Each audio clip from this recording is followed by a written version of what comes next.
African Americans were living in black neighborhoods, they also had economically depressed housing values. And the reality is they were not able to change it. Help change it. Are you serious? Yeah, I am. Okay, I'll give you an idea. Here's Are you familiar with Palmdale? I'm going to need you to be drug tested. Seriously. Yeah. Do you even know today? We've done the stories in Florida.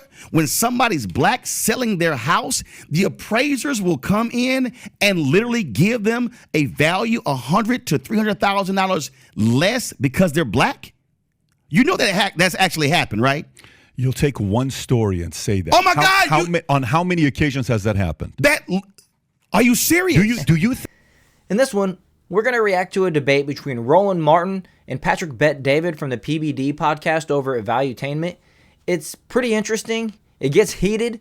And one thing I've learned about Roland Martin is the faster you talk and the louder you talk, the more truth you're speaking. So I expect a lot of loudness and a lot of fast talking, not as much listening as there should be. And Patrick Bet-David to be calm, cool, and collected. And he's earned my respect and trust lately ever since he went on Tucker Carlson's new podcast. And I know this one's going to be fun, so let's just get right into it. 27 out of top 30 cities in American crime ran by Democrats. Why? First, I will tell you. First of all, it's where African Americans are living. So let's bring up Chicago in particular. What you have had in Chicago is you have had some of the greatest racial segregation, not in 20 years, not in 30 years, but literally in 100 plus years. Led by Democrats. No, hold on. Here's the deal, though. Okay, I will show you how Mississippi has the largest percentage of black people in America, run by Republicans, broke as hell. Explain that. Explain me the highest. Tell me when you have. Hold on. Wait. Don't spin. No, I'm not spinning. No, don't change. No. What I'm Let's showing stay you. on topic. Hold on. Wait. Hold on. Let's stay on topic. We're the on topic is crime 27 out of 30, not economic. Economic is a different story. No, it's not. But I agree with you that we need to get the financial situation to improve. No. And you're making the mistake. You went to Mississippi. No, you're making the mistake. No. Here's the mistake you're making. 27 out of 30. Here's the mistake you're making. When you say crime, I just obliterated a black conservative in my show on this whole issue. When you say crime, you have to then say, okay, what creates crime? No, what creates crime? What creates crime? When people are not doing well financially. What else? Your surrounding environment, who you're around. No, what else? Pick up habits. What else? Bad policies. No. What else? See, you're jumping to policies. But it is bad policies. Wait a minute. No. If I lead a company, Roland, the underpinning. Hold on, wait. If I run a company and I'm the CEO of the company, if the company improves or doesn't improve is based on my policies. I'm the head running the company, the department. If it doesn't improve, it's because of me. What else would it be? So let me lay it out to you again. Go for it. When you talk about what is the underpinning of crime, John Hope Bryant, founder of Operation Hope, this is what he said. He said, show me a community where you've seen a riot with a credit score of 700 or higher. The reality is when you talk about crime in this country, you're talking about economics, you're talking about education, you're talking about housing, you're talking about health. Mm-hmm. Show me areas where you do not have high crime. I'm going to show you areas that don't have the same, aren't as compacted. That's first. What you have is when you talk about crime in places, you then look at what are the numbers of people there, what are the pockets there, what are those communities, and how did those communities, how were they created literally not over 20, 30 years, but literally over 50, 75, 100 years. Now, that was Jim Crow. How many years does it take to change? What are you talking about? How many years does it take to create change? How long does it take to create change? First of all, you're talking about a black in America. How long does it take to create change? When you have had, walk through 243 years of slavery, 92 years of Jim Crow, and then you get to 1970 when you are technically fully free, you can't act like all of that before did not impact. Yeah, but it's 2024, man. Don't you understand that we're moving forward past all that stuff? You can't continue looking in the past and judging everybody around you for things that they had nothing to do with, things that their parents had nothing to do with. We're trying to move forward, and we put a lot of that stuff in the past. People my age grew up in the post-Martin Luther King era, and we were taught that we don't judge each other by the content, and we were taught to judge each other by the content of our character, not the color of our skin. We've lived our whole lives like that. What don't you understand? That's not that hard. That's not a hard concept.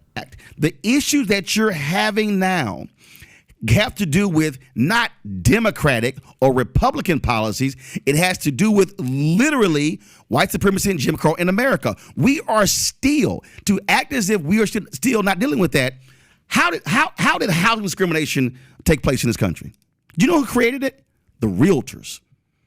They apologize for it. Why are you going away from the question? No, because here's the deal, though. You don't want to deal with what creates crime areas. You got to realize this. Listen, I'm dealing with the real truth. How they create it. What you're dealing with is, there are democratic areas. What I'm dealing with is how do you deal with the historical reality of neighborhoods that simply can't be just, we elected one person and they're just going to change it. Roland, doesn't work that way. Roland, I'm Middle Eastern, okay? I was born in Iran, 10 years. My mother's a communist. My dad's an imperialist. We escape. We go to Germany. I lived at a refugee camp for 2 years, okay, with people who are Yugoslavian, Czech, Albanian at the time, and they're all leaving for a reason. I come to the States, okay? I'm a welfare baby. I'm a food stamp baby. Okay. Just letting you know, my parents are divorced twice in 20 years. I'm going to Glendale High School. I have a lunch ticket I would sell because I don't have any money. I'm 6'1", 130 pounds. That should tell you the fact that we don't come from a lot of money. One day, I'm in the school, and my teacher starts talking about politics. Up until that point, when I think about politics, all I think about is divorce. Because I think about my mom and dad arguing all the time. I don't have a lot of pain linked to politics at the time. And the teacher's obviously the teacher's going to be a Democrat because she's presenting how rich people are this rich. I'm like, okay, great, rich people are bad. So I come home. I obviously 13-1. That's the number. That's dude. a stat. I had a whole lot of damn Republican teachers in my life. Well, I like stats, and the stats are 13-1 is Democrats to Republican. You know the stats. So I come home and I say, Mom, are we Republicans or Democrats? And she said, we're Democrats. I said, tell me why. She says, because the Democrats are for the poor, Republicans are for the rich. So my mom says. You know what I told her? I said, when I grow up, I want to be a Republican. Not because I want to be a Republican. I don't know what the policies are. Well, first of all, who's actually for the rich and the poor? Who? Who is for the rich and the poor? She said it. She said Republicans for the rich, Democrats are for the poor. Is that you say you love? Is it true or not? First of all, is it true or not? Whether that's true, statistically, more rich people are on the Democratic side today than the Republican side. But no. You say who are for, not who's rich, but who are they for the policy? But Roland, this is you. You're smart. No, your mom said it. I understand, but you're a smart guy, bro. Listen, when I watch you, you're not a dummy. You're very smart, okay? So sometimes John Maxwell says something very important that I completely held to myself. And every time I break this, I don't like it. He said, the moment you learn sales and you learn persuasion, okay? The moment you learn the ability how to persuade, you, me, we learn how to persuade. He says, be very careful to not go one step above that, which is to manipulate just to win all arguments, because you can. You can win any argument if you want to. You can play devil's advocate and flip the argument, play the Republican side, and you make one hell of an argument to beat a Democrat because you can do that. You have the ability, I have the ability as well. I don't want to do that. What I'm asking you right now is the following. Results. Today, 27 out of 30 cities that are ran by Democrats are the highest crime in America. That's stats. What states are those in? What are those states? The states are different than the community. New York, Chicago, LA. But that's not the thing. The state is the community. The city is where. What are you talking about? The city you're in is what you can touch.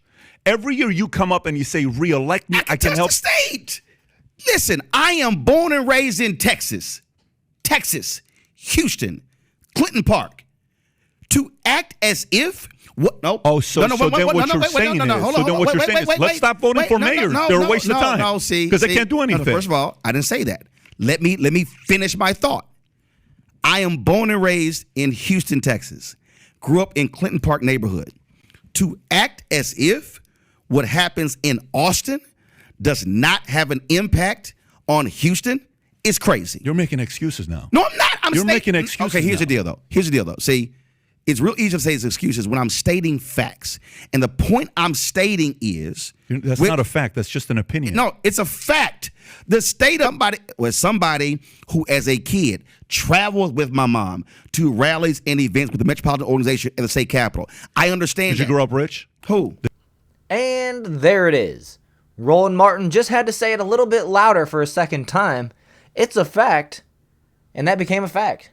It went from his opinion to a straight up fact. I mean, just so you guys know, all you got to do is just yell a little bit louder than the person you're talking to, and what you say becomes facts. Or at least it does in Roland Martin's world. What I'm talking about, and this is the, again. But why not give that story of inspiration to say you can get out of it? First of all, you say, why not? Why I'm not? sorry. Yeah, you clearly have never watched my show when what I talk about consistently are these very issues. I don't sit here and go do doom and gloom. First of all, every single Tuesday on my show, I feature actual black-owned businesses. Every single Wednesday, I feature African-Americans who have tech companies. I love that. Every Friday, Yeah. I actually feature something called Education Matters, folks who are in the education space, school choice. I got HBCU Connect. So I do all of that. So then But one second. But you know why I said that? Let me tell you why I said that. Because you Okay. said, I'm not the one that says, look at me, I got out, so can you. That's what you said. No. Here's why I say that. Because it is arrogant when, as an individual, I'm assuming everyone else's situation is the same. That's first. Two, it's also arrogant to then not actually study and look at how, from a macro level. See, you're describing a micro level. You can always have that singular individual or this person or that person or this family. That's micro. What I'm talking about is macro issues. And what I'm saying is when I look at communities, that's not micro, that's macro. Even within the African American community, when you dealt with Jim Crow, you couldn't live anywhere else. You literally could not live anywhere else. Bottom line is if you were black and had money, and then you were black and broke, you were literally living in the same neighborhood. After Jim Crow ends with integration, what then happened? Those African Americans who were middle class, upper middle class, began to move away. What then began to happen was you had areas where poverty increased even more so. Why move away, though? Why move away? Because if you care about the community, why not stay there and change it? Well, first of all, does anybody else move? What do you mean? Who the hell else don't move? How do you think suburbs were created? But wait a minute. What do you mean? How do you think white flight was created? So everybody else get to move, but we can't move? But if you act like you care about the community as much guess as what? you do, stay there. But hold on. But I'll answer your question. Do you know why? Because when African Americans were living in black neighborhoods, they also had economically depressed housing values. And the reality is they were not able to change it. Help change it. Are you serious? Yeah, I am. Okay, I'll give you an idea. Here's the deal. Are you familiar with Palmdale? I'm going to need you to be drug tested. Seriously. Yeah. Do you even know today, we've done the stories in Florida, when somebody's black selling their house, the appraisers will come in and literally give them a value $100,000 to $300,000 less because they're black? You know that's actually happened, right? You'll take one story and say that. Oh, my God. On how many occasions has that happened? Are you serious? Do you think a message like Okay, why don't you go ahead and Google? How many times has that happened? No, I believe it's happened, but how many times has that happened? The New York Times literally just did a story talking about the systemic racism that exists within housing appraisals. This is a fundamental problem. I'm trying to see you're living in a different reality. What progress are you making by saying that? What progress? So what you're doing? I'm trying to end that. Okay. Do you know how inherent? Okay, hold on. You said you're Middle Eastern, right? You're trying to. Hold on. You said you're Middle Eastern, right? I am. Yes. How would you feel? How would you feel? Yes. If you're selling your home, you've got a home that you know, right? And you put upgrades in it, and you know your home is worth $500,000. Yeah. And somebody comes into your home, and they see your photos, right? And they see your family, and then they go back and they go $350,000. You go, what the hell? So you tell that story. Wait, one second. To get people to be convinced that's happening? It's actually out of 1,000 appraisals. Oh my God. Out of 1,000 appraisals, how many What times are does that you happen? doing? Out of 1,000 Pull the appraisals, how many data times up. does that happen? You want to pull data up? Tell you want me. him to pull that That's up? your world, though. Out of 1,000 appraisals, how many times does that happen? Let's just say it happens. It is a significant issue in America. Oh my God! And wait 1 second. There's a big difference. And then when the woman, a black person should not have to remove their photos from the wall and remove black art and remove black books to have a white appraiser then come in and go, oh, it's actually 550. So one second, because I'm gonna show you how it impacts generationally. Here we go. So when you follow me here, because this is housing discrimination in America. When you then get that lower appraisal, you then cannot sell your house for the higher value, which then means you are not then taking those proceeds and being able to invest, being able to send your kids to school. And what I'm trying to explain to you is there is a world out here that for some reason you're like living in Unity world that ain't the real America. Brother, you have the wrong guy. And I'm trying to get rid of that stuff. You have the wrong guy here. You have the wrong guy. I'm trying to get rid of it. Okay, good for you. I am as well. But you have the wrong guy here. And here's what I mean by that. So when you ask the question, what do you do if they appraise your house $350,000 less, right? That's your question. Okay. I don't see myself as a victim. I stopped looking at myself as a victim a long time ago. And by the way, being Armenian and Assyrian, you know what a lot of people in the Armenian community do? You know what a lot of people in the Armenian community do? They sell victimhood mentality. I'm raised with that, which is the statement of mechka. I know you don't know what the word mechka means. Mechka means, oh, poor Roland, oh, poor PBD. I don't see myself as a victim. And the other part is when you use one story as an example to divide and get people even angrier, because out of 1,000 appraisals, this happened one time, I don't think you're unifying when you say a statement like that to say, hey, this is what's taking place all the time. But going back to it, so you left because you wanted better economic situation for yourself. Listen to what you just said. Again, I'm having a hard time listening to what you just said when you're saying it's so fundamentally flawed because when you say, "Oh my God," you see yourself as a victim. You do. No, you're selling it as a victim. No, I'm not. What I'm selling is a reality. What I'm selling is when this is again. Since I guess you couldn't pull it up. Okay. Oh, he did pull it up. Okay. The Biden administration, the Federal Housing and Finance Agency, released 47 million appraisal reports to the public for the first time. The appraisals, which were compiled between 2013 and 2021, present evidence of a persistent, widespread practice in the home appraisal industry to give higher values to homes when the occupants are white and devalue them if the owners are people of color. That's such bullshit. That's such bullshit. You know why? Hold up. Let me tell you why that's such bullshit. They actually took the reports and showed the data, and now you call it bullshit. Of course I call it bullshit. So wait a minute. So you asked for the data and the facts. No. And now you give your opinion first of all, because you don't like the facts. Bro. Come on, man. Do you run a company? Yes, I do. Okay, so when you run a company, how much shit can I find in the OPEX? How much in the what? With OPEX. When I go into my balance sheet and I look at my expenses, my monthly expenses, what I'm paying for, rent, employees, benefits, workers' comp, I can give a number and say, we lost $280,000 this year. And it's like, oh my God, we lost $280,000. And then I open up the balance sheet and then boom, I'll see you're moving your face like you don't know what I'm talking about. First of all, when I see a data like this, tell me the whole story.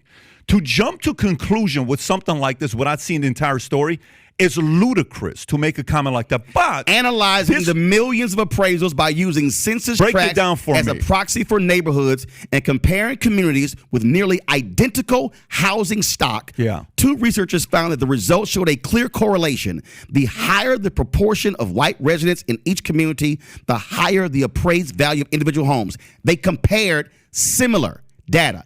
See, again, you want to reject the facts. And what I'm trying to explain to you I am refusing to constantly have people give data without me having access to the entire thing for their own benefit to divide it. So what you're saying is, in order for you need access to the 47 million home appraisals. I'd love to see yourself. I would love to see it. Okay, guess what? It's a federal agency. File a FOIA. I'd love to see it. File a FOIA. But here's file a what? A FOIA. Okay, so I'd love to see it. You know why? Here's the part. How often do you see data being used and we don't know the whole story? Both sides. How often? Well, first of all, we see data out there, but what I'm saying, I'm looking at data, actual data, and I'm also looking at a reality. He's not looking at reality, and he's given a report. He's not looking at actual data. From what I know, living in Florida with a bunch of realtor friends, is that what he's talking about is 100% illegal. An appraiser will lose his job, he'll lose his license, and the appraisers work for the banks. So you can't come out here and blame realtors for what appraisers do, okay? Redlining was outlawed a long time ago, which, yeah, that did used to happen, but you're living in the past. And I agree with Patrick Bet-David when he says, I need to see the data. Because also a factor in this is the type of loan that you're using. If you're a person that's getting a VA loan, that appraiser is going to be a lot more strict on the things that they rule on when it comes to determining the value of a house. If the house has lead-based paint, if it's an old house, they're going to want that house painted, repainted almost 100% of the time. If the roof isn't nearly perfect, they're going to want a new roof. So all those things have bearing when it comes to assessing the value of a property. Now, if you want to factor in poverty and say the people are poor because of systemic whatever, and they can't afford to get their house painted, they can't afford to get a new roof, that type of stuff, that's a whole completely different conversation that has nothing to do with realtors especially. But I can promise you, realtors and these appraisers, they're required to go to hours and hours of classes on this type of stuff every single year to make sure that the law is very clear to them that they are not allowed to do the things that Roland Martin is saying. And I promise you, those people will lose their jobs, they'll lose their licenses, and they'll never be able to get them back. And nobody that's gone through all the things that it requires to get their license is willing to put it at risk for hating on a person because of the color of their skin. There might be a few exceptions out there. I'm not going to say 100% nobody. But those people would be idiots if they're willing to put their license on the line to cost somebody that they don't know hundreds of thousands of dollars on the property assessment of their house. And I believe if a person is smart enough to get those licenses in the first place, they're smart enough to not behave in this manner, okay? So with that, I'm going to go ahead and wrap this debate up. I hope you guys enjoyed it. If you did, let me know in the comments. Also, make sure to like, subscribe, and share this video if you enjoyed the content, and I'll see you guys in the next one.